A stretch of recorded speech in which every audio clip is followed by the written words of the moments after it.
বজায় থাকে। ভবিষ্যতে বাংলাদেশের বুকে সঠিক সরকারের কোন প্রেতাত্মারা আর কোন ষড়যন্ত্র সফল করতে পারবে না। বাংলাদেশের বুকে সবাই দেখতে পাচ্ছে বর্তমানে দাঙ্গার ভয়, আমি দেখতে পাচ্ছি নতুন দিনের সূচনার আগমনী গান। বাংলাদেশের মানুষ যেইভাবে প্রত্যেকটা পরিস্থিতি সামলাচ্ছে, যাতে এই দেশের মানুষগুলো সত্যি সত্যি এখন গর্ববোধ হয়। কালকে যে পরিস্থিতি তৈরি করেছিল উগ্রবাদী সন্ত্রাসীরা এবং পার্শ্ববর্তী দেশের প্রোপাগান্ডা মেশিনগুলো, তারা বাংলাদেশের উপর তো রক্তযোগ্য হয়ে যেতে পারত। সরকারের উদ্দেশ্যে বলতে চাই, নাগরিক তার দায়িত্ব পালন করছে, এবার সময় এসেছে আপনারা আপনাদের দায়িত্ব পালন করুন। আমরা 5ই আগস্টের পর যে শপথ নিয়েছিলাম যে দেশ গঠনের শেষ রক্তবিন্দু দিয়ে পর্যন্ত একতা সংহতি বজায় রাখবো, দায়িত্ব পালন করবো, আমরা তা করছি। আপনাদেরকে বসানো হয়েছে জনগণের দায়িত্ব পালন করার জন্য। আপনারা যদি না করতে পারেন আপনাদেরকে জবাবদিহিতা দিতে হবে। আপনারা এবার জবাব দেওয়ার জন্য প্রস্তুত হন।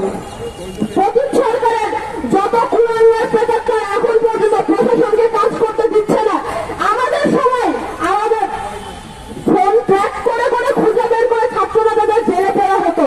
সেই তদন্ত বাহিনী এখন কই? সেই ডিজিএফআই এখন কই? সেই সমস্ত মেকানিজম এখন কোথায়? এখন কেন আমাদের গোয়েন্দা বিভাগ কাজ করছে না? এখন কেন এই ধরনের ষড়যন্ত্রের আগে থেকে কোনো খবর পাওয়া যায় না? সরকারকে বলতে চাই, আপনারা প্রয়োজন মতো প্রশাসনে আগা পাঁচতলা নতুন করে পাল্টান, কিন্তু এই সমস্ত প্রত্যেকটি ইউনিটকে রান করেন। পুলিশকে কাজ করতে হবে, ডিবিকে কাজ করতে হবে, ডিজিএফআইকে কাজ করতে হবে, আর্মিকে কাজ করতে হবে, প্রত্যেকে তার তার দায়িত্ব পালন করতে হবে। কারণ আমরা আমাদের দায়িত্ব পালন করে দেখিয়ে দিয়েছি।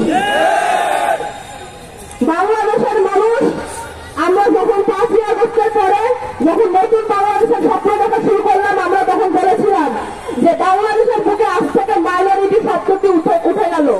সংখ্যাগুরু সংখ্যালঘু বলে আর কিছু থাকছে না। প্রত্যেকটি এই জুলাই বিপ্লব যতটা অবিচার্য ছিল ততটা হৃদয় তরুয়ার ছিল। এই জুলাই বিপ্লব যতটা নাম লাগানো মাদ্রাসা ছাত্র ছিল, রিক্সা চালকের ছিল, ততটাই বাবার কোলে খেলতে থাকা নিরাপত্তা ছিল। এই জুলাই বিপ্লবে সমস্ত পেশার, সমস্ত ধর্মের, সমস্ত বিশ্বাসের মানুষের রক্ত ঝরেছে। সমস্ত বিশ্বাসের মানুষজন এখানে আন্দোলন করেছে, রাস্তায় নেমে এসেছে। সবাই এক বাক্যে স্লোগান দিয়েছে যে আমি আমার দেশের মাটি কারোর হাতে হতে দিব না।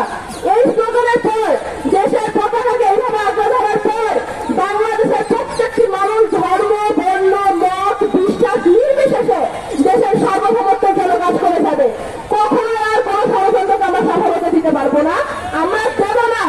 আমি সনাতন ধর্মাবলম্বী ভাই বোনদের বলতে চাই এবং একই সঙ্গে অন্যান্য ধর্মাবলম্বী যারা রয়েছেন তাদেরও বলতে চাই, আপনারা কোন উগ্রবাদী জঙ্গি সংগঠনের সাথ দেবেন না। যদি তার সাথে কোনো ধর্মীয় লেবাস যুক্ত থাকে, ধর্মীয়